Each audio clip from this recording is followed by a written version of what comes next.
Vítajte pri počúvaní a sledovaní ďalšieho podcastu portálu Argument.sk. Mojím dnešným hosťom je po dlhšom čase opäť František Šebej.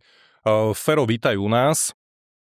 Rád som prišiel. Veľmi stručne, ak by som ťa mohol predstaviť poslucháčom, divákom, aj keď si myslím, že už všetci ťa poznajú a vedia asi aj viac o tebe možno než ja. Každopádne tá tvoja genéza je pestrá, si v podstate osobnosť ponovembrovej politiky, ktorá sa takisto pričinila o nejaké základy demokracie na Slovensku. Okrem toho si vyštudovaný psychológ, no a tak ako aj my si ťa pozývame z dôvodu, že si takisto silný, výrazný diskutér pre oblasť Blízkeho východu, tak je tomu aj dnes. No a dnes som si ťa dovolil pozvať v kontexte článku, ktorý si nedávno napísal a publikoval. A je to v podstate, ten názov už sám o sebe prezrádza, Hľadanie slobodnej Palestíny, dlhý výlet do minulosti. Ja by som si dovolil citovať z toho prvého úvodu, respektíve odstavcu tvojho textu. Je to možno trošku nadlhšie, ale verím, že poslucháči a diváci nebudú mať proti tomu žiadne námietky. Stalo sa módou, či dokonca takmer povinným rituálom všemožných celebrít, že ako náhle dostanú do rúk niektorú cennú umeleckú trofej a pred seba mikrofón, zobrú trofej do revolučnej peste a zvolajú Slobodu Palestíne. Obyčajne ich zvyšné prítomné celebrity odmenia ováciami búrlivými.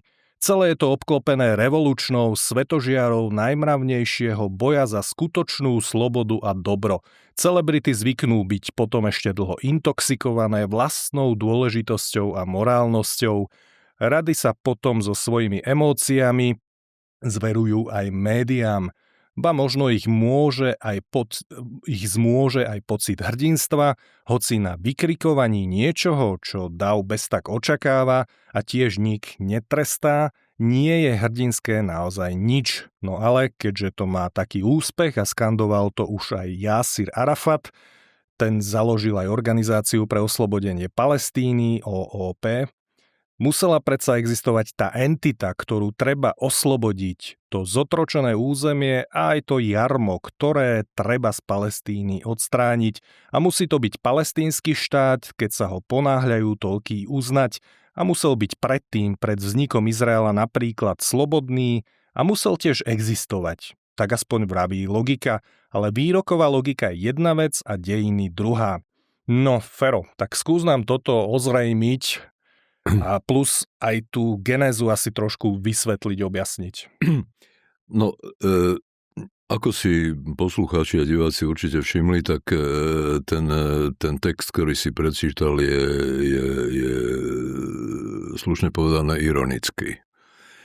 Môj skutočný postoj sa za tým možno celkom nepokryte skrýva.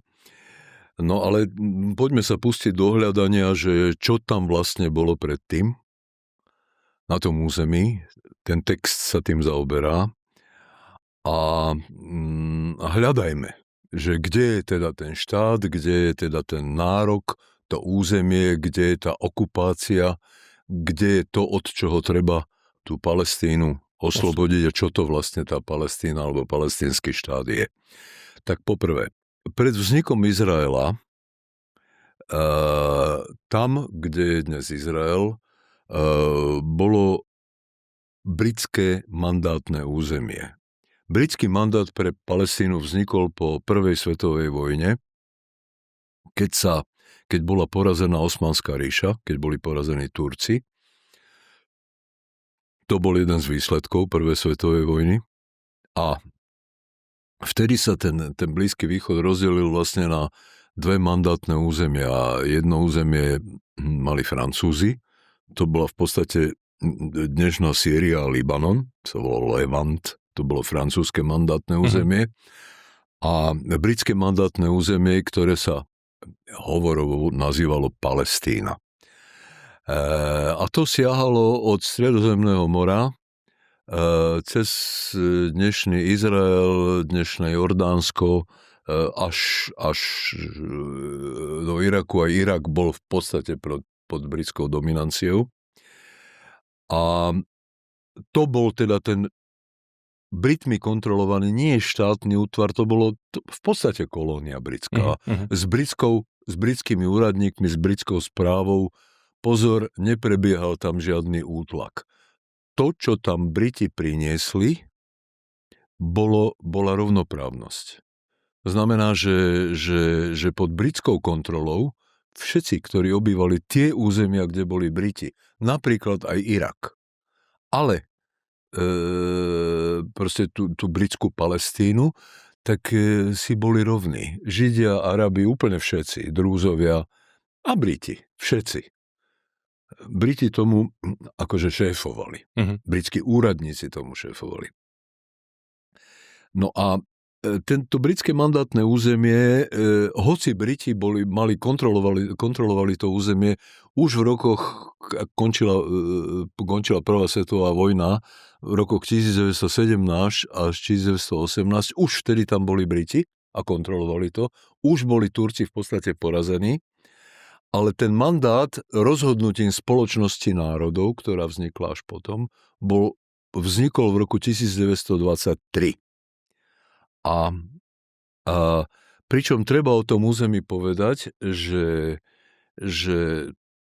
to, čo sa volalo Palestína, bolo v texte tzv. Balfourovej deklarácie, ktorú prijal britský parlament na návrh lorda Balfoura po dohode so židovskými predstaviteľmi v Británii. Balfourova deklarácia predpokladala vytvorenie tzv. Židovskej národnej domoviny v vtedajšej Palestíne, ktorá ale zahŕňala aj to, čo je dnes Jordánsko.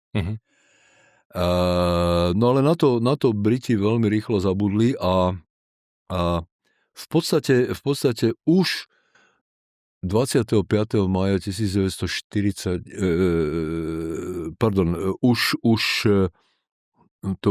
vraciam sa späť, vytvorili na území Jordánska samostatné správne územie, ktoré nazvali Transjordánsko, lebo to bolo to na východ od rieky Jordán. A potom jordánski Arabi nazvali to, čo je dnes západný breh, nazvali západným brehom. Ono to územie je pôvodne územie tzv. Judei a Samárie.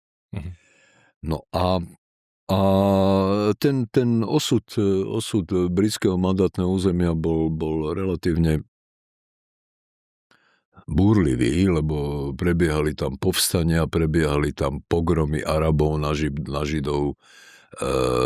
V 20. rokoch už v 29. napríklad na britskom mandátnom území zónom Palestína prebehol jeden z najbrutálnejších pogromov na pôvodné židovské obyvateľstvo v meste Hebron. To je povestný pogrom, ktorému Briti nedokázali zabrániť. Oni s tým pogromom nemali nič spoločného. Ten pogrom vyvolal jeruzalemský mufti Hadž Amin al-Husajni, ktorý rozšíril ohováraciu klebetu, že Židia sa chystajú zbúrať mešitu Al-Aqsa a postaviť tam židovský chrám, čo je samozrejme nezmysel. No a čiže pred vznikom štátu Izrael tam bolo čo sa volalo britské mandátne územie. No a to trvalo až do roku 1948, keď v polovici mája 1948 bol vyhlásený na základe rezolúcie valného zhromaždenia už vzniknuvšej OSN, ktorá nahradila Spoločnosť národov predvojnovú, vyhlásil Ben Gurion proste židovský štát a vyzvali vtedy Arabov, aby si vyhlásili svoj štát na zvyšku toho územia. V tom čase väčšom zvyšku toho územia. No a pokiaľ ide o osudy tých iných častí britskej Palestíny, tak už v roku 1946 konkrétne 25. mája 1946, čiže presne 2 roky pred vznikom štátu Izrael, už Briti pod ich kuratélou vzniklo tam, kde je dnešné Jordánsko, niečo, čo nazvali Hášimovské kráľovstvo Transjordánsko. Jordánsko. A prečo Hášimovské? No Briti povedali si, že pre arabskú populáciu najlepšia organizácia štátu nie je republika, ale monarchia a potrebovali monarchu. No a monarchu nenašli tam priamo z miestnych Arabov, ale monarchu našli proste v jednom starom hášimovskom rode arabskom z Meky, dnešnej Saudskej Arábii. A Hašimovci sú starý rod od proroka Mohameda, alebo tak, šlachtický rod. A dosadili do toho Transjordánska teda pod svojou ochranou panovníka, Abduláha I. Otca neskoršieho kráľa Husajna, detka dnešného kráľa Abdaláha. A dosadili Hašimovského panovníka mimochodom aj do Iraku. Ten tam panoval až do roku 1958. A potom bol zvrhnutý a vzniklo tam čosi pod vládou strany Bás Sadama Husajna.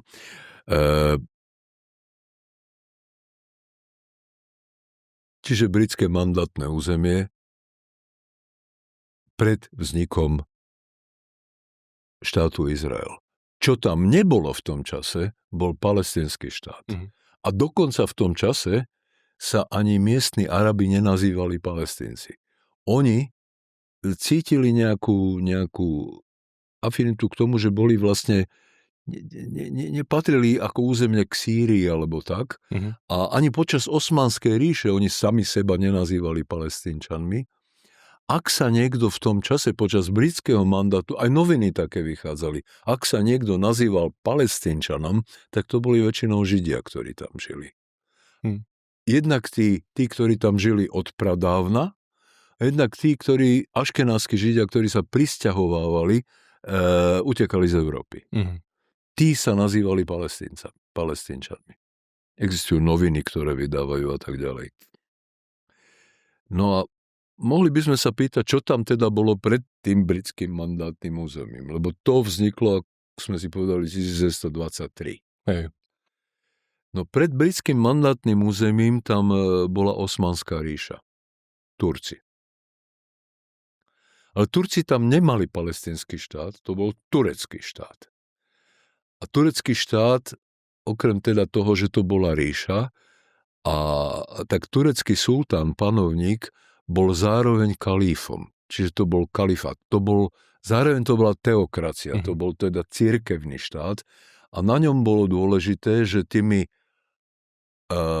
rovnoprávnymi a plnoprávnymi subjektami Osmanskej ríše, teda Osmanov, boli výhradne a len moslimovia. Mohli tam bývať aj iní, trebárs miestni kresťania, alebo miestni, drúzovia, alebo miestni Židia najmä, ale tí tam nebývali ako plnoprávne subjekty kalifátu, čiže islamského štátu, ale bývali tam ako takzvaní dhimmi, čiže občania síce, ale druhej kategórie, ktorí sa od ostatných odlišovali tým, že nemali plné práva, nemohli si stavať svätostánky. Ich slovo neplatilo na súde takisto do tej miery, ako povedzme slovo moslima, a museli platiť takzvanú daň z hlavy džizia. Zvláštnu len pre tých, čo neboli moslimovia. No. A tie správne jednotky, napríklad boli rozdelené správne jednotky, neboli to štáty, ani to neboli nejaké veľmi autonómne mali svoju úradnícku správu, ale napríklad sa nazývali tie správne jednotky, ako u nás máme župy, tak povedzme bol velaját, alebo Sandžak. Tak Jeruzalém bol Sandžak. A samotný názov Palestína nepoužívali Turci. K tomu názvu, ten názov Palestína vlastne prežíval nie kvôli tomu, že by existoval nejaký štát Palestína, ale vlastne kartografie ho používal, európske kartografie. To územie nejako volali a dostaneme sa k tomu, že prečo to bola Palestína neskôr. Sýriu napríklad miestni volali Šám a Šám. No a predtým tam bolo niečo iného. Napríklad tam bol mamelúcky sultánát. Tak kto sú vlastne Mamelúci, ale predtým možno by som ešte tak veľmi stručne to zhrnul pre poslucháčov a divákov. Z toho, čo si doteraz povedal, tak ak sa tak chronologicky vraciame späť v čase, tak britské mandátne územie, hovoril si, že v podstate pod tým slovom, alebo respektíve celkovo pod britským mandátnym územím s názvom Palestína, tak bolo v podstate zahrnuté celé územie od Jordánska po Irak, plus teda samozrejme tie okolité blízke štáty. To znamená, z toho mi vychádza, že žiadna nejaká etnická identita alebo národná identita, niečo ako Palestínci, tam vôbec nie je nejaká zmienka podložená na základe nejakých historických faktov. Ak sme sa pozreli na Osmanskú ríšu, tak opäť nič tam nenaznačuje nejakú identitu národnú, že niekto by bol vyslovene, že Palestínec. Stále to ostávajú tí Arabi, či už z Iraku, Iránu, alebo teda Jordánsko a podobne, a plus židovská komunita. Stále sú to proste títo Arabi. Tak teraz teda, keď ideme ešte hlbšie späť pred tú Osmanskú ríšu, čo spomínaš vlastne Mamelúkov, Saladinov, kresťanov a kalifov, tak skús nám ozrejmiť túto etapu historickú. No, takto, ale to bolo aj v Európe tak, že v tých starších obdobiach nevznikali štáty na základe etnicity. A etnicita je moderný vynález. Nie, etnika nie sú moderný vynález, pretože existovali etnika, samozrejme. Kelti boli etnikum a tak ďalej. Iberovia boli etnikum. Ale Arabi boli etnikum, samozrejme. Arabi sú etnikum, starobilé etnikum s vlastnou kultúrou, s vlastným písmom, s vlastnými tradíciami, ale Osmanská ríša sa nedelila na etnické okrsky. Osmanská ríša bola predovšetkým kalifát. Islamský kalifát. To, čo si hovoril už. Teda, povedzme si teda, vráťme sa k tomu, že kto teda boli tí Mamelúci, ktorí tam vládli pred Osmanskou ríšou. No tak my, ľudovo u nás sa Mameluk začalo používať ako označenie na niekoho, kto nie je celkom, by som povedal, mentálne zložito komponovaný, ale Mamelúci neboli Arabi. Mamelúci, teda etnickí Arabi. Mamelúci vznikli ako skupina pôvodne žoldnierov alebo otrokov, vojenských otrokov, ktorých používali arabskí kalífovia ako vojakov. A tí boli väčšinou turkického a kaukazského pôvodu. A oni sa v istom okamihu v dejinách okolo roku 1250 vzbúrili proti arabskému kalifátu, ale tiež sa nevzbúrili proti Arabom, ale iba proti vládnucej špičke. No a urobili si svoju vládu. A ríša Mamelúkov oslobodili sa. Ríša Mamelúkov trvala pomerne dlho. Trvala od roku 1250 do roku 1517, keď ju obsadili Osmani. o ktorých sme už hovorili. Lebo ideme naspäť v čase. Áno, áno. A Mamelúci boli pozoruhodní vládcovia. Oni vlastne, mamelúcky sultanát bol centrom kultúry, architektúry na vtedajšie obdobie vedy a ovládali územie od Perzie cez celý Blízky východ, Izrael až po Egypt. Oni vládli vlastne v podstate z Egypta. A na ilustráciu, že čo to bol za sultanát, tak keď sa v kalifáte kordobskom na španielskom poloostrove pritvrdili pomery, tak najslávnejší židovský filozof, vlastne ústredná intelektuálna postava vtedajšieho stredoveku, 13. storočie, zvaný Maimonides, teda Moše ben Maimon, proste ušiel zo Španielska a usadil sa v Egypte, v Káhire, a tam aj dožil, tam napísal tie centrálne svoje diela ako Mišna Tóra a podobne, a tam žil ako veľmi, veľmi, veľmi vážený človek, mamelukmi vážený človek. No a ešte raz, mamelúcky štát nebol palestínsky štát. Bol to sultanát, vládli tam moslimovia, ale vládli na tú dobu, by som povedal, kultivovaným spôsobom a majú ešte jednu zásluhu. Oni v slávnej bitke pri Ain Jalúte, čo je v Galilei, čiže tam, kde je dnes Izrael, v roku 1260 porazili a zastavili mongolskú inváziu. Tá bola ničivá. Mongolská invázia bola ničivá. A zastavili ju mamelúcké vojska. To je ich teda veľká zásluha. No a pred mamelúkmi tam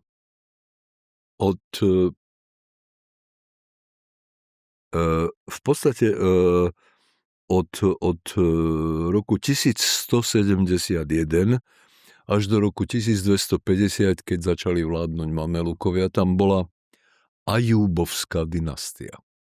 Ajúbovská dynastia bola moslimská dynastia, samozrejme. Nedá sa povedať, že by čisto arabská, pretože ju založil slávny vojvodca, bojovník Saladin. A Saladin nebol Arab, Saladin bol Kurd. Slávny Kurd. A dá sa povedať na taký zvláštny kultúrny spôsob zakladateľ rytierskej tradície, alebo čo to bol veľký bojovník, ale jeho hlavnými súpermi v istej dobe bol všelikto, ale najmä teda kresťania.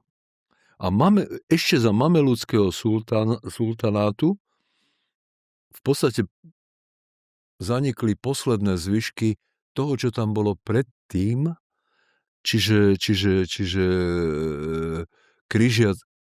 križiackého kráľovstva Jeruzalem, kresťanského.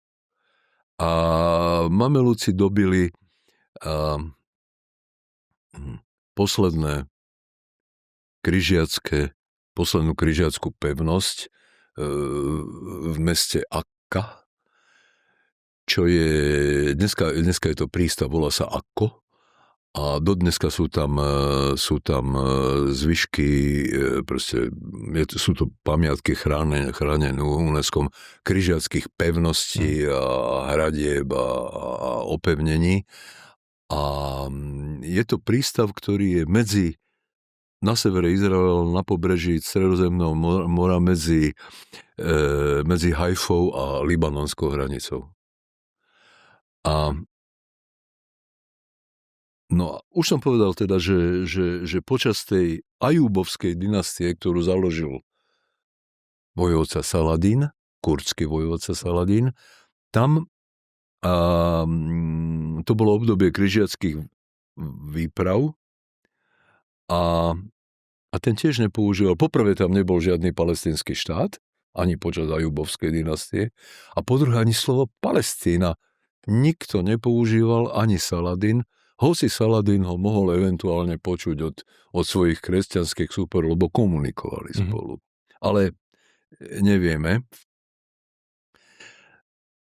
A už sme si povedali, že pred Ajubovskou dynastiou, teda pred tou, ktorú založil Saladín, tam bolo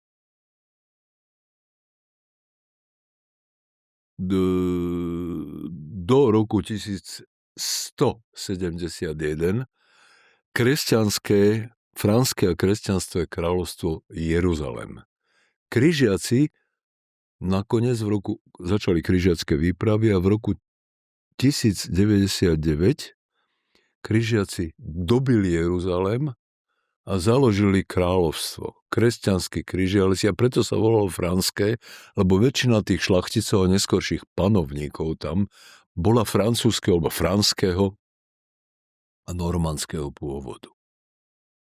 A to bolo mocné kráľovstvo a trvalo takmer 200 rokov. To neboli žiadne krátkodobé dejinné epizódy, ale to bolo niečo, čo trvalo a v podstate oni tam ako prišli, tá pôvodná motivácia bola oslobodiť Kristov hrob, alebo oslobodiť pôvodne kresťanské územia od islamskej nadvlády. Oslobodiť Kristov hrob.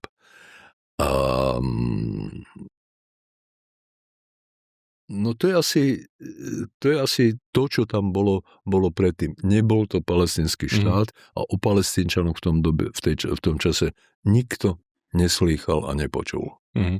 Ešte keby som len takú krátučku poznámku k tým Mamelúkom, tak z toho, čo si vravel, tak potom mi tak ako laikovi nevychádza, že teda sa pejoratívne využíva tento názov, respektíve. Ale vlastne je to hanebné, lebo oni si to nezaslúžia. Teda. Práve to chcem povedať, že teda z toho, aspoň čo si ty vravel na základe nejakých historických faktov, dokumentov, tak neprídu mi to ako nejakí hlupáci.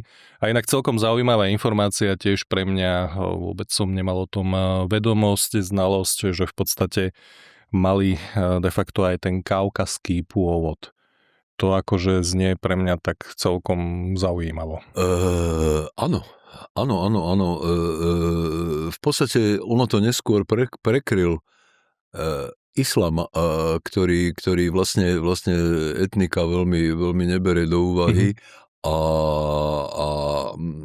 v podstate vníma všetkých ľudí, ktorí prijali islám, ktorí sú moslimovia, vníma ako existuje umma. To nie sú národy, jednotlivé etnika, ale je umma. Ináč aj Turci, ktorí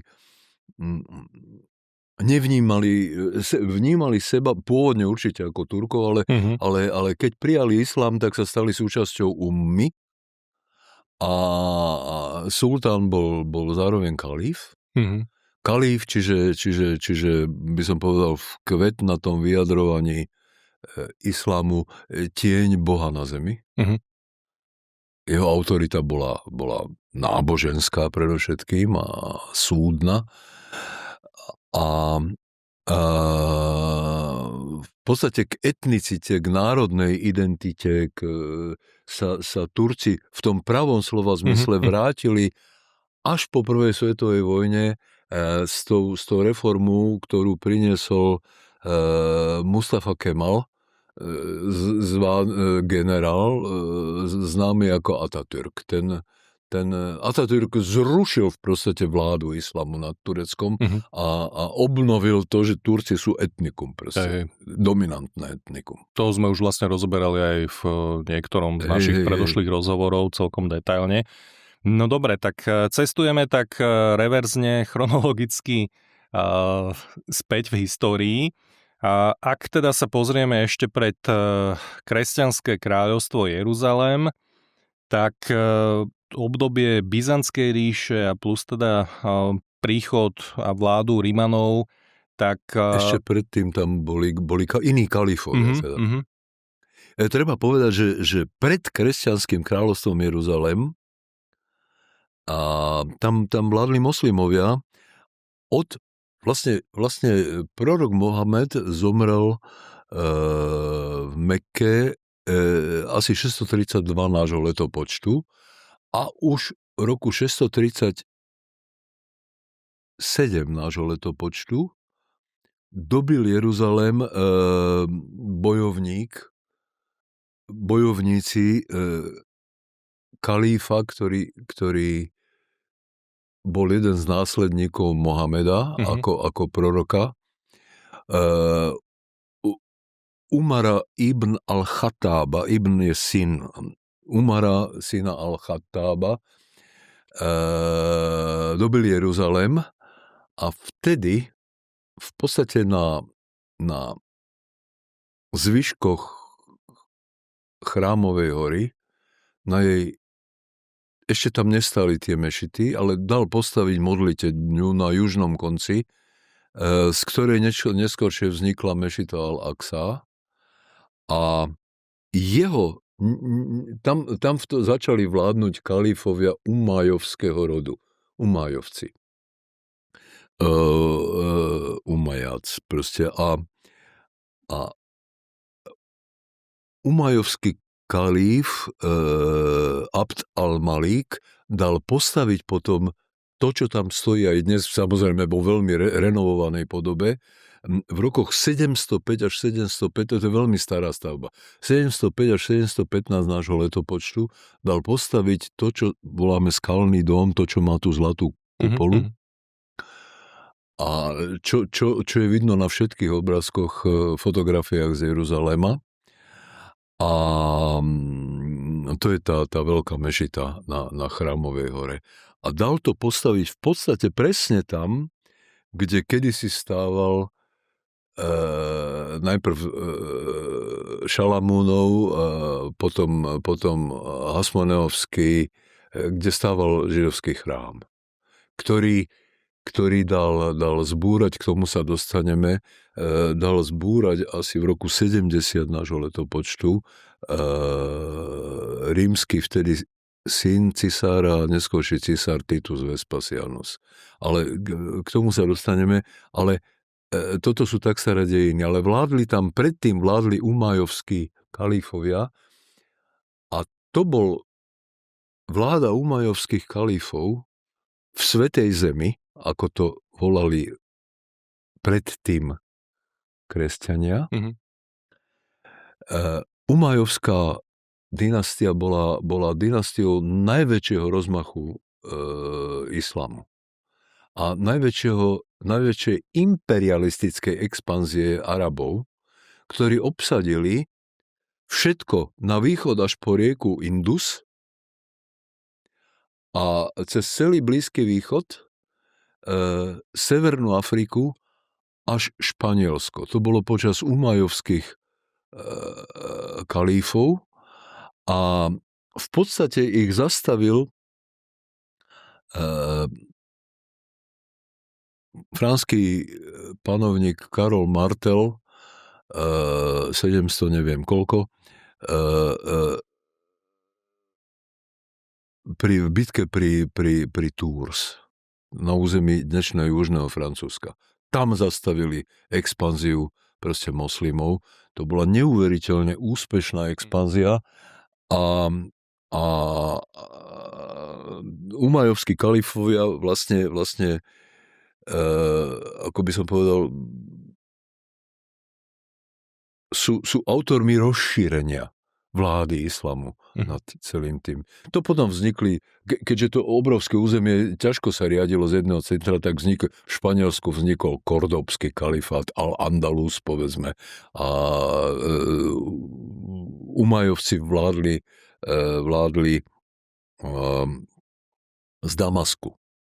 Tam bolo ich sídlo. Oni nevládli z Mekky, v dnešnej Saudskej Arábii, ale vládli z Damasku, ktorý leží v dnešnej Sýrii.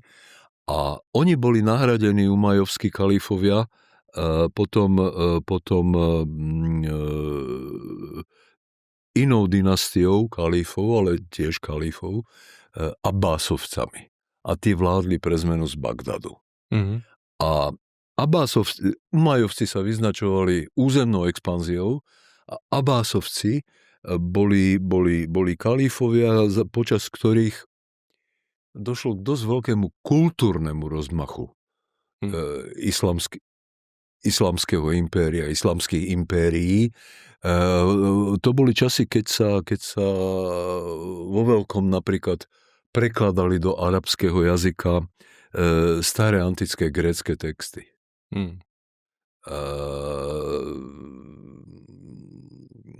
Také veličiny ako, čo ja viem, Abu ibn Sina, známy ako Avicena, neskôršie a podobne. To bola vláda Abbásovcov. No ale môžeme sa dostať k tomu, že čo vlastne bolo pred Umajovcami. No, tak skús to trošku rozobrať, lebo ja som tam už hneď preskočil v podstate na Rimanov, tak skús ty tak chronologicky, detailnejšie. Takto, že aby bolo jasné, celý ten čas tam poprvé všetky tie vlády neboli, žili tam Židia, žili tam aj Arabi, žili tam aj všetci predošli, žili tam aj kresťania, ale oni netvorili, nielen, že tam nebol palestínsky štát, ale nebol tam ani nejaký iný, by som povedal, etnicky definovaný štát. Nebol. No a preto si to celé hovoríme. A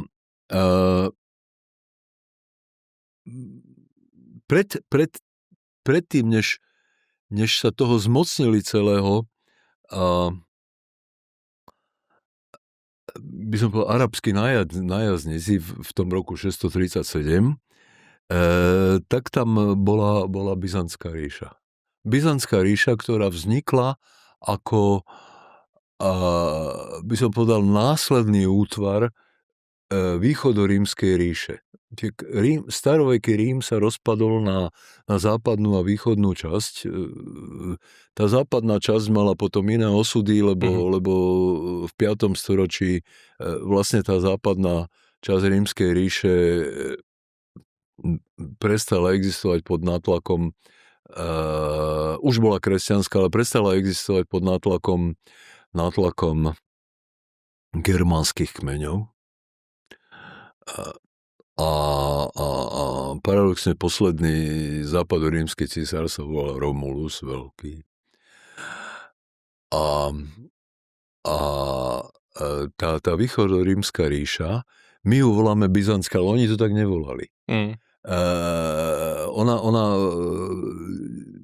to je zemepisný názov, ale oni sa považovali za rímsku ríšu, hoci ona sa postupne menila z tej pôvodnej rímskej ríše, už prevládlo východný rítus, proste kresťanský, ortodoxný, a postupne tá ríša prechádzala z latinčiny na gréčtinu. Dominantným jazykom sa stal. No ale bola predtým, než prišli islamskí nájazdníci, tak tam bola Byzantská ríša. A tá Byzantská ríša mala také kratučké obdobie, ktoré stojí za to spomenúť, keď tam nebola Byzantská ríša. Lebo tá Byzantská ríša tam bola až do 637, ale medzi krátke obdobie, vlastne nejakých 15 rokov, medzi rokmi 614 až 629, hovoríme o našom letopočte, tak obsadili celý Blízky východ, na chvíľočku teda porazili Byzantskú ríšu a obsadili ju Sasánovci. Kto boli Sasánovci? 15 rokov tam boli iba. Sasánovci boli Peržania. Z dnešného Iránu. Peržania. A oni v čase, keď obsadili tú blízkovýchodnú časť Byzantskej ríše, tak neboli moslimovia, ešte nebol islám rozšírený a ich náboženstvo bolo zoroastrianstvo. A Sasánovci krátkodobo vtedy obnovili vzťah so židovským etnikom počas tých 15 rokov a dovolili Židom, ktorých predtým rímsky cisár Hadrián 500 rokov predtým rozohnal po celej rímskej ríši, tak dovolili Židom sa vrátiť do Jeruzalema a do Judei a nie do Palestíny, podotýkam, do Judei.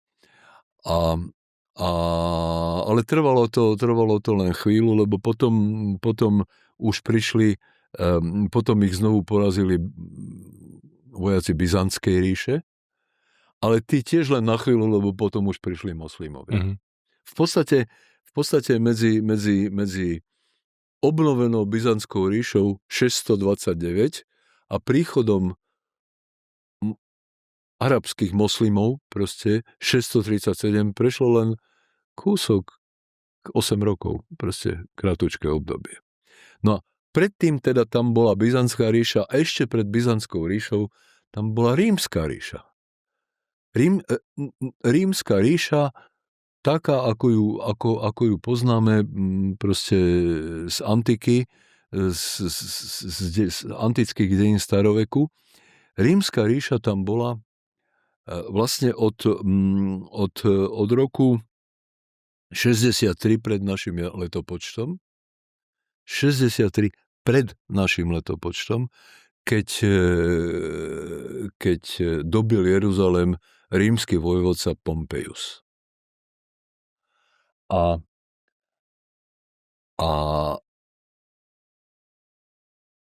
dovtedy, keď tam prišli Rimania, tam vlastne vládli najprv Seleukovci, k tomu sa dostaneme, a predtým Židia, Hasmoneovci, to bolo židovské kráľovstvo. A takto, že Rímska ríša to až do roku 135 nášho letopočtu, od roku 63 pred našim letopočtom, nenazývala Palestínu. Taký názov neexistoval. Čiže tam neexistoval ani palestínsky štát. To bola normálna súčasť rímskeho impéria. No a čo tam bolo? No tak bola tam vtedy Júdea. Teda prinajmenej tam, kde je dnes Izrael, bola rímska provincia Júdea, ktorú nejakú dobu oni uznávali ako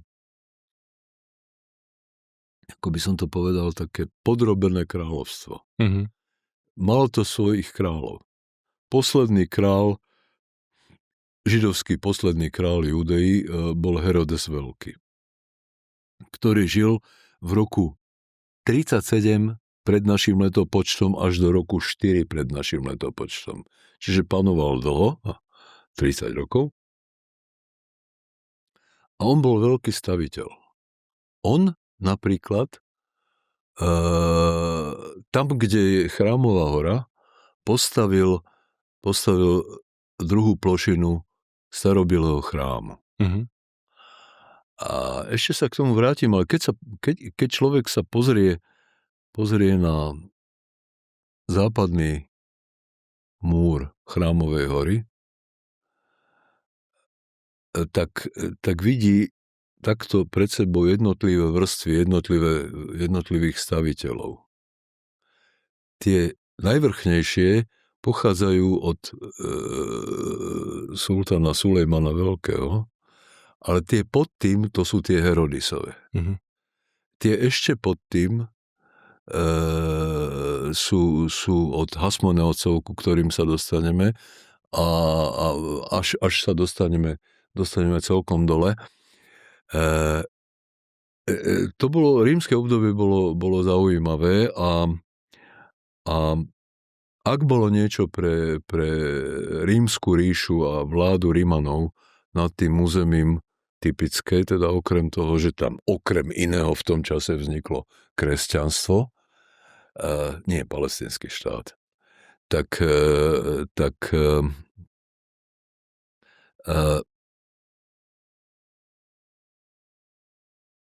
to rímske obdobie sa vyznačovalo tým, že periodicky sa vznikali protirímske povstania. A vlastne také veľké protirímske povstania boli dve. Jedno, ktoré je také notoricky známe, bolo v rokoch 66 až 73 nášho letopočtu. A to je to povstanie, ktoré potlačili rímske légie pod vedením Tita Vespasiana.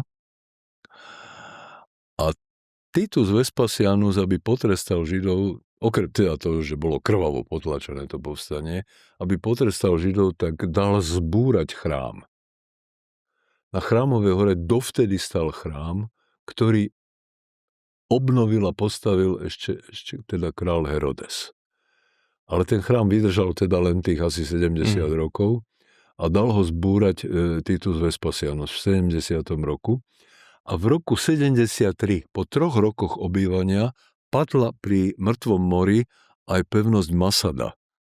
To je slávna pevnosť Masada, 400 metrov vysoká skala. V 2019 som tam bol a keď si hovoril o tom, že Herodes bol aký staviteľ, tak toto je ako vzorový príklad dokonalosti, čo všetko no, tu tam Rímania, posledné zvyšky Židov sa bránili na Masade ešte 3 roky a Rímania nakoniec, lebo to je nedobytná skala, treba si predstaviť skalu, ktorá má hore plošinu, na ktorej teda bola tá pevnosť, plošinu asi kilometr štvorcový a tá skala má 400 metrovú výšku. Tak ju dobili tak, že z jej severnej strany postavili Rímania, 3 roky to trvalo, takú plošinu, taký nájazdný, takú šikminu, po ktorej vytlačili dobývacie stroje, aby zbúrali hradby, ktoré tam boli hore.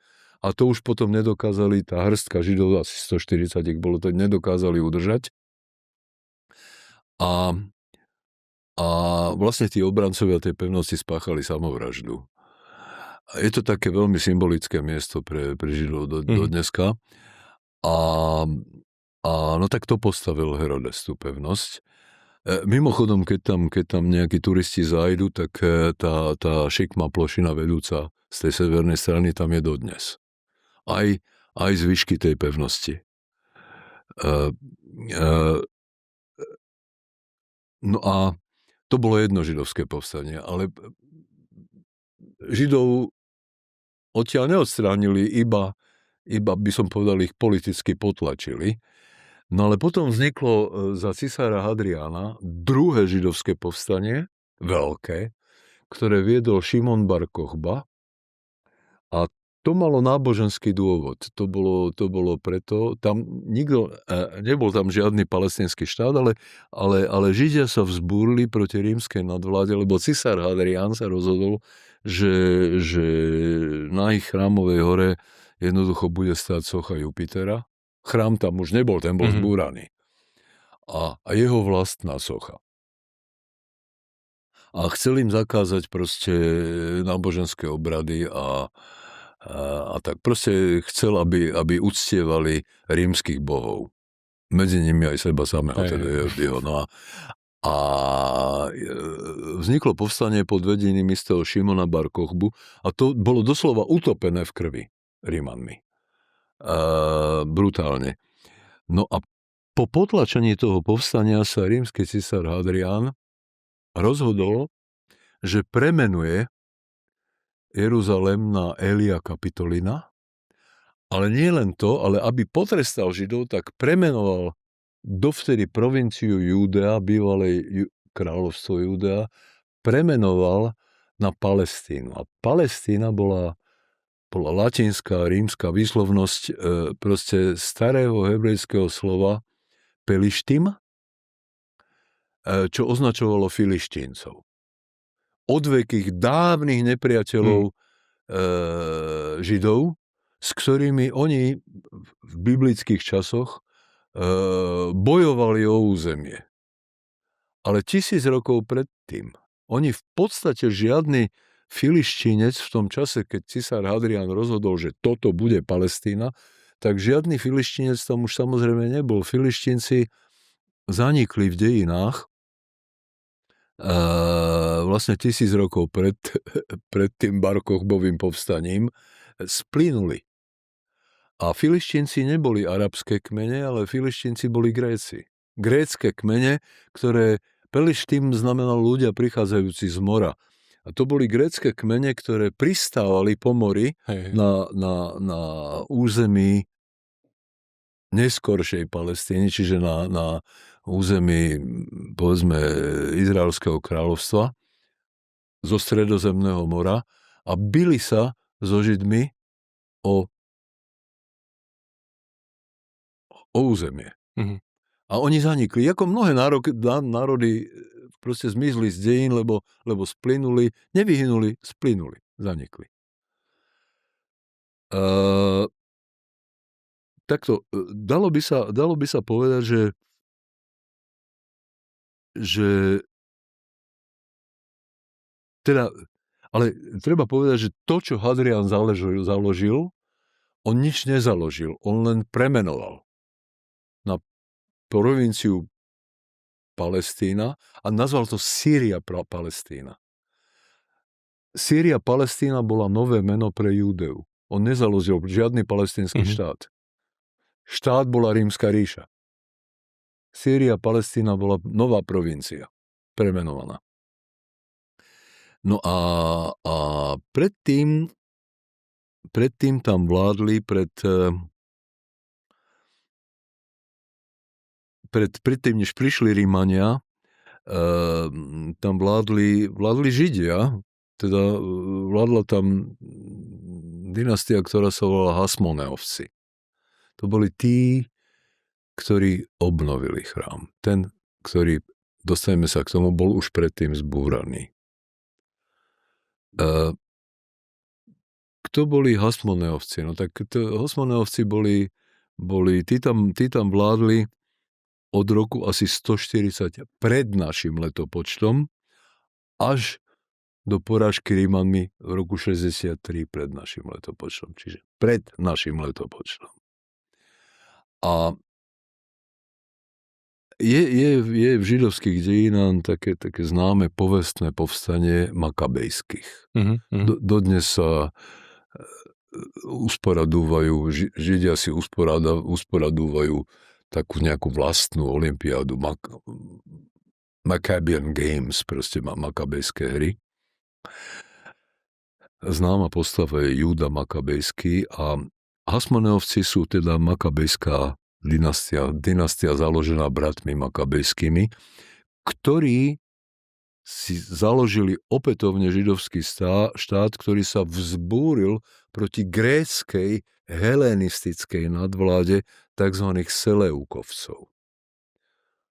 A Seleukovci boli Gréci, ktorí ako vládli, a to sa Židom nepáčilo miestnym, vládli proste tomu územiu. A Seleukovci boli,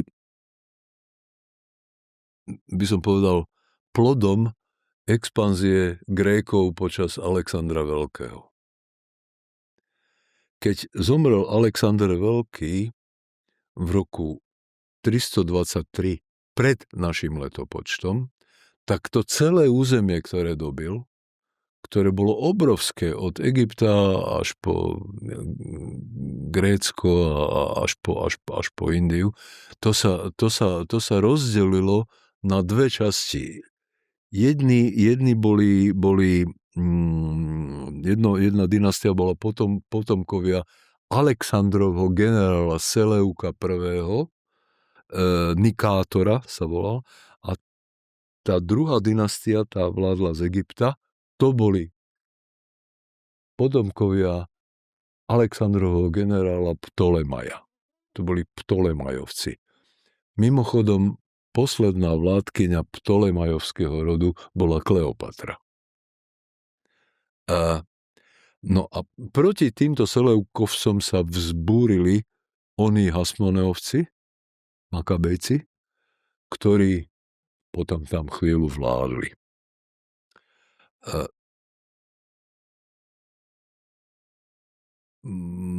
Dostali sme sa takto nie k palestínskému štátu, ale k Alexandrovi Veľkému.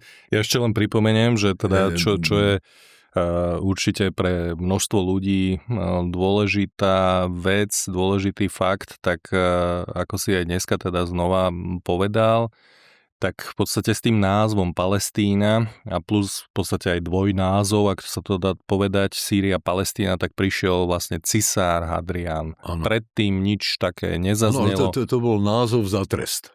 Hej, takže toto je vlastne prvá zmienka o nazvať to možno slove Palestína, respektíve označení nejakého teritória, územia. S tým teda prišiel v úvodzovkách aj doslovne teda cisár Hadrián za trest pre Židov. Hej, no tak tá zmena názvu, zmeniť názov za trest, to zase nie je tak celkom bežný jav v dejinách, ale dopustili sa ho mnohí. Napríklad zábavné je, že keď v podstate Rusi, Sovieti, ale Rusi, teda premenovali časť Baltického pobrežia, ktorá bola germánska, nemecká, a volala sa Königsberg, kráľovec po našom,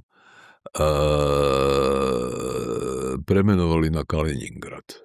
Teda vyhnali odtiaľ Nemcov samozrejme a premenovali si to na Kaliningrad. Čo je teda ako podobná nehoráznosť ako s tou Palestínou. No, tak to... Ale dobre, no tak Alexander Veľký bol naozaj veľký vojvodca. A v podstate on svoju ríšu, ktorá predchádzala tým Seleukovcom, založil vlastne dobil. On sa stal vládcom po svojom otcovi Filipovi Macedónskom II. 336 pred našim letopočtom a 323 nášho letopočtu už zomrel. Mladý. 32-ročný.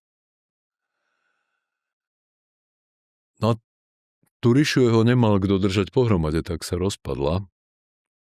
No a čo tam bolo pred ríšou Alexandra Veľkého, no tak nebol tam palestínsky štát, bola tam Perská ríša. Peržania.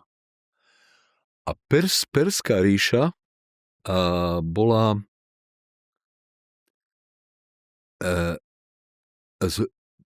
tam zhruba od roku 330 pred našim letopočtom. Do roku 330 pred našim letopočtom, teda do príchodu Alexandra Veľkého, ktorý ju porazil. Od roku 550 pred našim letopočtom. Založil ju perský král Kýros II. Veľký a perský král je ten, ktorý porazil Babylončanov. Teraz sa ponárame tak hlboko do dejín, do takej strašne dávnej minulosti, že keď si uvedomíme, že Európa fakticky ešte ako už existovala Rím, ale ako osada, by som povedala, na naše územie ešte vôbec neprišli Slovania v tom čase, ešte boli Skýti, Boh vie, čo tu bolo. Bavíme sa o období ešte neexistovali oceľové zbrane, nebola doba železná. No.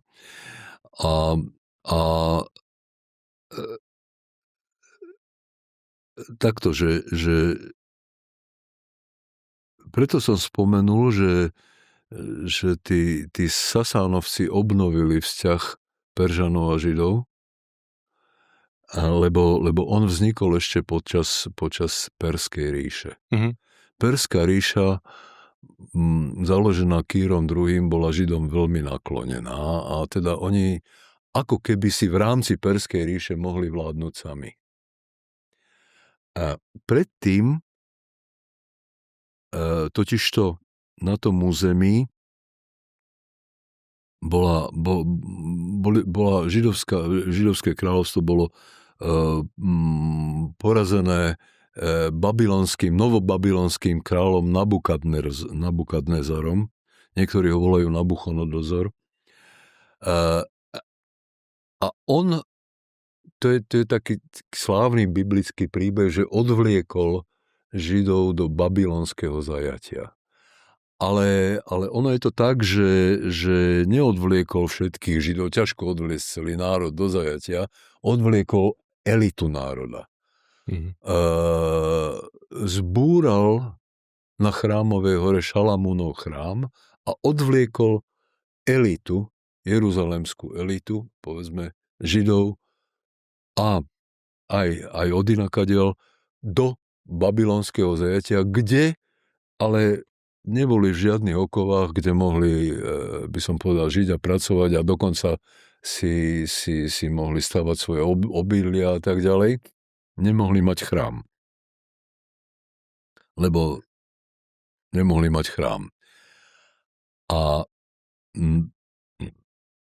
to odvlečenie Židov do babylonského zajatia sa odohralo niekedy v roku 587 pred našim letopočtom. Teraz ideme naspäť v tom letopočte a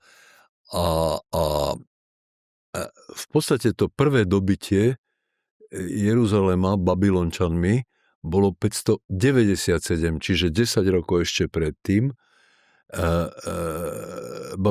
Babylon dobil, teda Nabukadnezar dobil židovské kráľovstvo. No ale v 587. zbúral chrám na Chrámovej hore. To bol chrám, ktorý zbúral, bol chrám, ktorý postavil ešte kráľ Šalamún. Zbytočne dodávať, že tam nebol žiadny palestínsky štát. Ale bol tam židovský štát a proste ten chrám zbúrali Babylončania. A o 70 alebo 60, 70 rokov neskôr perský král Kyros II veľký porazil novobabylonskú ríšu. Nabukadnezar už nežil, ale porazil Babylon, zničil Babylon, zrovnal ho so zemou, tam už nikdy žiadne mesto nevzniklo. To nie je Bagdad. To bolo tam, kde je dnešný Irak, Eufrat, Tigris, ale nie je to, je to na tom území, ale na samotnom mieste Babylonu už nevzniklo potom nič. Bagdad je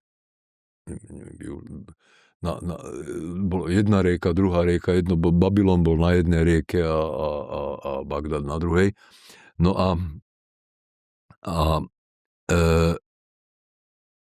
to, čo urobil Kyros pre Židov, bolo, že nielen, že im dovolil vrátiť sa zo zajatia, vyniesol edikt, ktorý im to dovolil, ale 539 pred našim letopočtom, ale im aj dovolil zobrať si naspäť všetky poklady a teda všetky posvetné záležitosti a zaniesť naspäť do chrámu a postaviť znovu ten chrám na Chrámovej hore. Vtedy tam začali vtedy tam opäť začali vládnuť Židia a postavili druhý chrám a Kyros veľký im na to dal dokonca prostriedky z kráľovskej pokladnice. Takže že dá sa povedať, vtedy vznikol ten chrám, ktorý potom o 500 rokov neskôr zbúral Titus Vespasianus. Teda ten v roku 70 už nášho letopočtu. Teraz sa bavíme o tom, čo bolo pred našim letopočtom.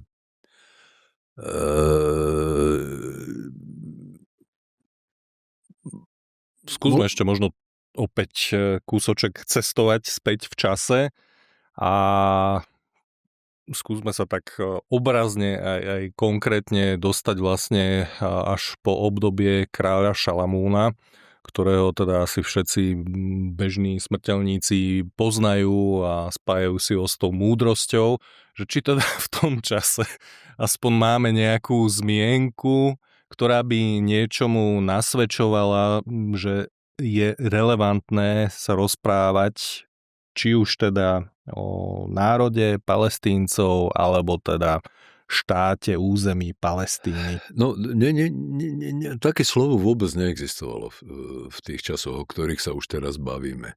Nielen, že národ neexistoval, ani štát neexistoval, ani to slovo neexistovalo. Existovali Filištínci, Pelištím, a ich spomína v nejakom kontexte už antický grécky historik Herodotos, ale v žiadnom prípade to nemá ani s Palestínou, spomína v podstate Filištíncov, ale ako historicky, ako grécke kmene.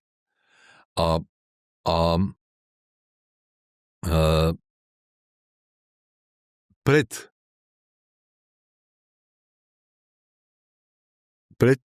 tým obdobím, o ktorom sme hovorili, pred tou babylonskou ríšou, ktorá vlastne porazila židovské kráľovstvo, tam existovali vlastne najprv takto, že spätne, keď ideme v čase, tak, že existovalo severné a južné židovské kráľovstvo, a ešte pred nimi existovalo Izraelské kráľovstvo, to staré. A severné a južné, to južné kráľovstvo je dnešná, alebo vtedajšia Júdea, z ktorej vznikla tá rímska provincia, a tá existovala až do dobytia Babylončanmi. Čiže až do roku 597 pred našim letopočtom. A to Severné kráľovstvo zaniklo skôr, tam to dobili ešte Asýrčania. No, ale môžeme sa dostať k tomu, že čo tam bolo predtým. Pýtal si sa na kráľa Šalamúna, no tak to Severné kráľovstvo, obidve tie kráľovstvá existovali od roku 930 pred našim letopočtom. 930 pred našim letopočtom.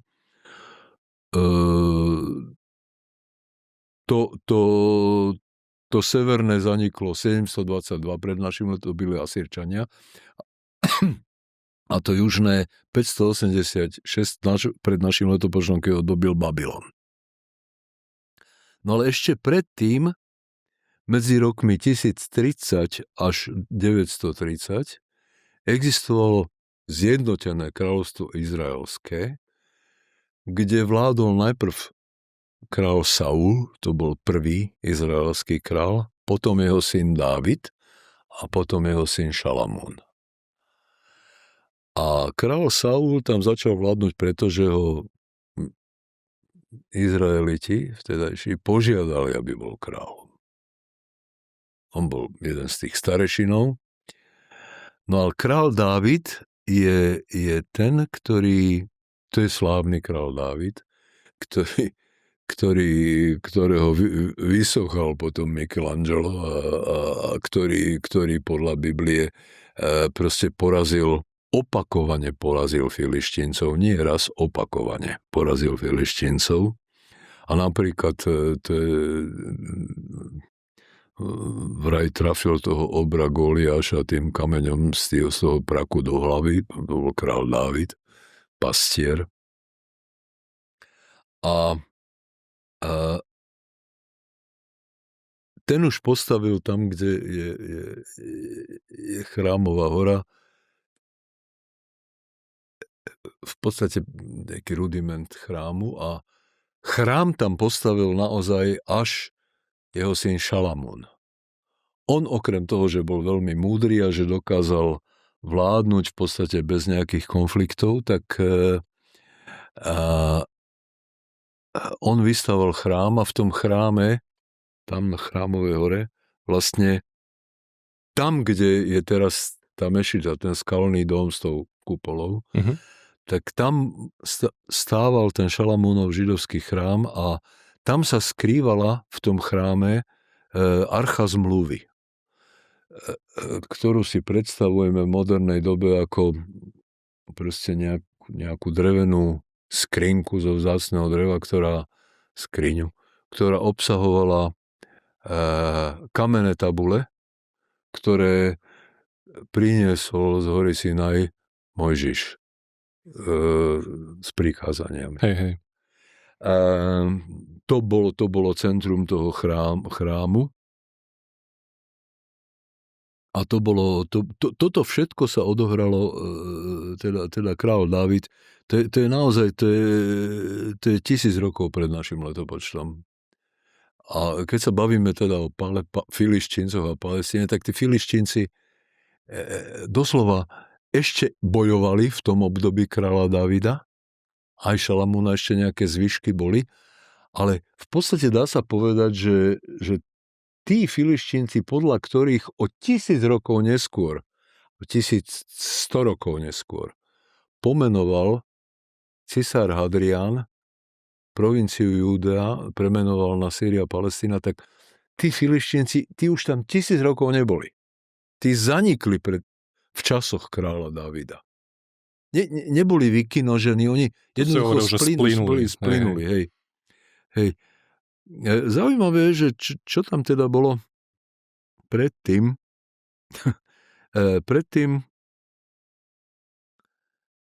Pred zjednotením kráľovstvom Izraela tam nebolo kráľovstvo. Ale bola tam, v modernej dobe sa to nazýva teokracia 12 kmeňov Izraela. Teokracia je Božia vláda. A tej teokracii zhruba od roku 1200 pred našim letopočtom do roku 1000 pred našim letopočtom. A tam sú známe mená z Biblie ako proroci, ako Samuel, alebo sudcovia, ako Gedeon či Samson.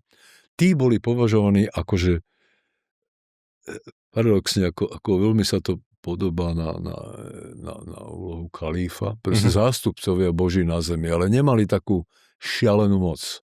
Mali len právomoc súdiť. A nazýva sa to obdobie sudcov a to obdobie sudcov skončilo, keď práve Židia požiadali Saula, aby sa stal ich kráľom. 1030 pred našim letopočtom. A čo bolo pred tými 12 kmeňmi? No tak bola tam, dejiny to nazývajú, že aglomerácia kanaánskych, to bol Kanán, mestských štátov, a do tohoto prostredia doputovali Židia pod Mojžišovým vedením z Egypta. No, 1200 pred našim letopočtom. Keď sa teda pozriem na celú túto naozaj hlbokú a vzdialenú historickú a časovú os, tak v podstate počujem označenie Palestína prvýkrát od cisára Hadriána a druhýkrát v takom nejakom známejšom kontexte práve až v podstate, keď to bolo britské mandátne územie. Medzi tým de facto nepočujem žiadnu zmienku. A ak by som sa ale tak pozrel teda do tej súčasnosti, tak ak by sme možno trošku vedeli nejak buď špekulovať, alebo teda s nejakou pravdepodobnosťou povedať, tak na území dnešnej vnímanej Palestíny, alebo teda územia, kde žijú ľudia, ktorí sa označujú ako Palestínci, tak vlastne pôvodne môže ísť o ktorý národ vlastne, ak sa takto retrospektívne pozrieme na celú tú genézu, celú tú historickú linku, tak o koho vlastne ide a prečo to tak nejak zotrvalo? Takto, že ten celý koncept palestinského štátu a palestinského národa je novodobý. Ak máme zhrnúť 3,5 tisíca rokov histórie, možno ešte viac, možno lebo keď doputoval podľa biblického rozprávania, podľa knihy Genesis, v starom zákone, keď doputoval Avram sa volal v tom čase, z mesta Ur na územie dnešnej Palestíny, dnešného Izraela, Avram, tak so svojimi kmeňmi, nie kmeňmi doslova, treba si predstaviť, že to mohlo byť niekoľko tisíc ľudí, alebo tak. Tak keď zomrela, on mal 99 rokov, preto sa volá praotec a patriarcha, a keď zomrela jeho žena Sára, tak v dnešnom Hebrone kúpil jaskyňu. Nedobil, neobsadil vojenský, kúpil od muža menom Efron Chetita podľa Biblie. Dokonca cena je známa za 400 šekelov striebra. Šekel bola váhová jednotka. Jaskyňu, aby mal kam pochovať svoju ženu Sáru. A dodnes teda tá jaskyňa existuje v Hebrone a je považovaná za proste miesto posledného odpočinku patriarchov. Čiže Abrahama, jeho ženy Sáry, Izáka, jeho ženy Rebeky a Jákoba, jeho ženy Lej. A to považujú ale ináč aj Arabi, ktorí si adaptovali prorok v podstate na základe odpočutého od židovských obchodníkov, od kresťanov, v podstate veľkú časť pretransformoval do toho, čo je dnes Korán, tak považujú to aj za svoju svätyňu. Oni volajú pravca Abrahama Ibrahim, no a ako keby zdieľali proste toto pamätné miesto. No, ale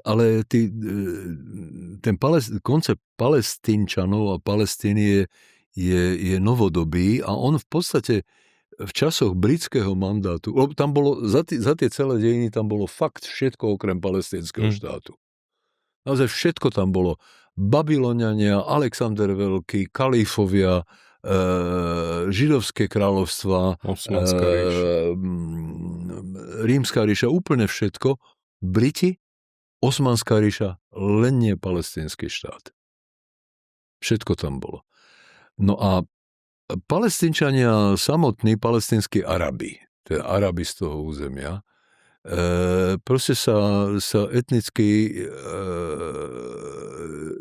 naozaj ničím ako antropologicky zdôvodniteľným nelíšia od Arabov, ktorí žijú v Egypte, alebo v Sýrii, alebo v Jordánsku, alebo v Iraku, alebo v Libanone, alebo proste v celej Severnej Afrike.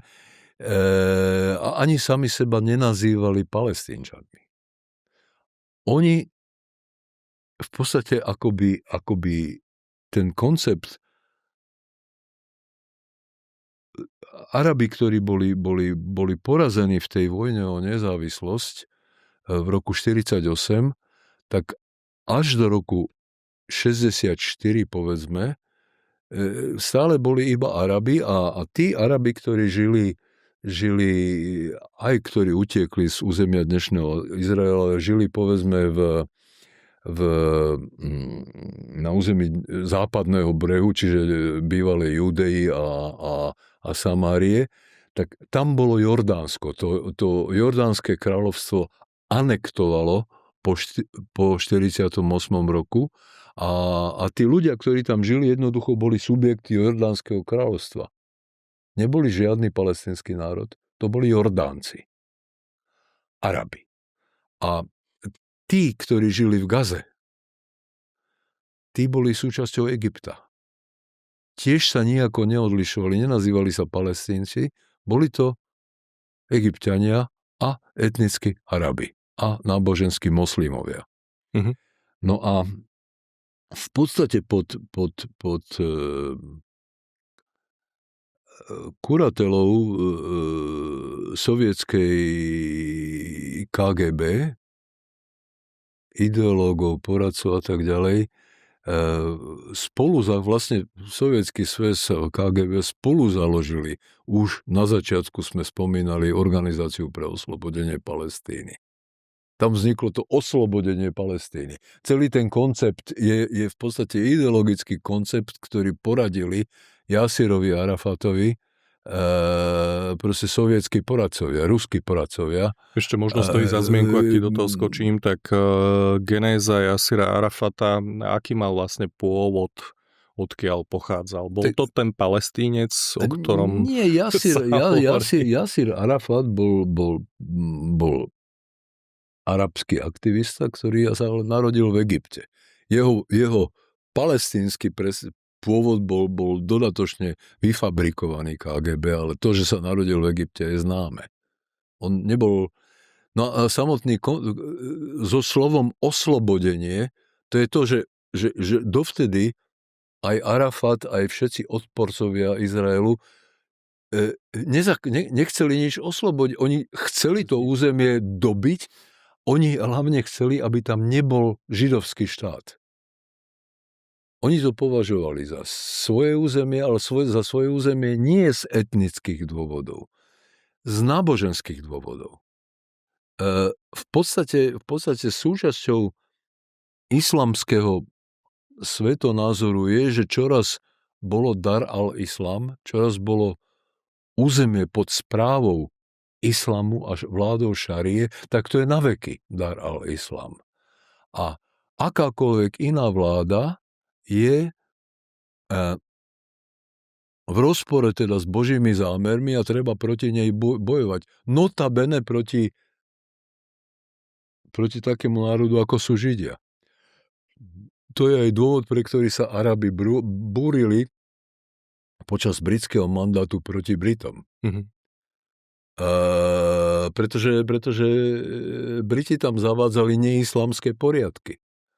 A zrovnoprávnili napríklad všetkých. A tá vzbúra Arabov proti Britom bola motivovaná, by som povedal, náboženským naratívom. Arabi na území neskoršej Palestíny, britského mandátu, sa nebúrili proti Osmanskej ríši, lebo to bol kalifát. Oni nemali nič proti tomu, že vládnu Turci. To bolo iné etnikum, ale bolo to islamské. A celý ten koncept palestínskeho neexistujúceho štátu a palestínskeho etnika je produkt 60. rokov 20. storočia. Ideológia oslobodenia. Vtedy vznikol ten koncept, že treba čosi oslobodiť. Nevznikol palestínsky štát, vznikol ten terminus technicus, že oslobodiť. Mhm. Možno v úplnom závere, ak by som naviazal na ten tvoj článok, z ktorého sme dnes vychádzali, tak na záver tam dávaš v podstate takú akoby básnickú otázku, že teda od čoho treba Palestínu oslobodiť, keď teda počujeme z rôznych strán aktivistov, ale aj politikov, že Free Palestine. Tak skús dať takú bodku tomu, od čoho by sme mali oslobodiť Palestínu? No tak keď to vykrikujú, by som povedal, európske pramálo rozhľadené celebrity a aktivisti lavicovi a tak ďalej, tak tí si predstavujú, že od útlaku.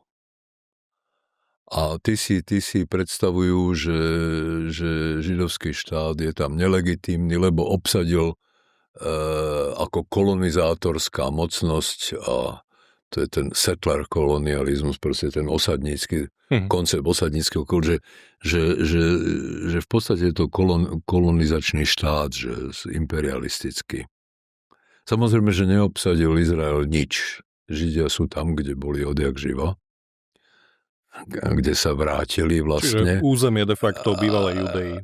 Hej, ale územie bývalého mandátu, ale neobsadil, vznikol a potom vybojoval. A to vlastne, keď to vykrikuje Arafat, tak alebo vykrikoval, lebo už je nebohý, tak to je niečo iného, ako keď to vykrikuje, by som povedal, slovenská alebo česká celebrita, alebo americká. Lebo on chcel oslobodiť celé to územie od Židov. Oni vážne chceli z toho územia, ktoré volajú Palestína, chceli vyhnať Židov. Vyhnať alebo pozabíjať. To nie je žiadne oslobodenie. To, čo oni volajú oslobodenie, je niečo celkom iného ako to, čo pod tým rozumejú celebrity. Alebo možno rozumejú to isté, ale od čoho oslobodiť? No od Židov. To je asi podobné, keď Rusko odpoveď. prišlo oslobodiť Ukrajinu. Hej, od Ukrajincov. Také niečo veľmi podobné. Dobre, Fero, ja ti veľmi pekne ďakujem za dnešný, síce rozsiahly, ale veľmi zaujímavý a z hľadiska opäť nejakej faktografie a historického kontextu absolútne natreskaný rozhovor. Tak verím, že podobne si budú počúvať a užívať tento rozhovor aj naši poslucháči a diváci, aj keď možno na viac vrstiev, na viac krát, lebo naozaj je to tak hutné obsahom a celou tou chronológiou a genézou z historického pohľadu, že je to možno aj ťažko absorbovateľné na jednu dávku, ak by som to tak povedal. Ale každopádne naozaj úprimná vďaka, že si sem prišiel, mal si ochotu a plus aj tú energiu a všetky tie informácie, ktoré si nám ponúkol. Takže ešte raz veľká vďaka. Ďakujem, že som mohol prísť. Naozaj stojí za to čítať dejiny. Určite, hej.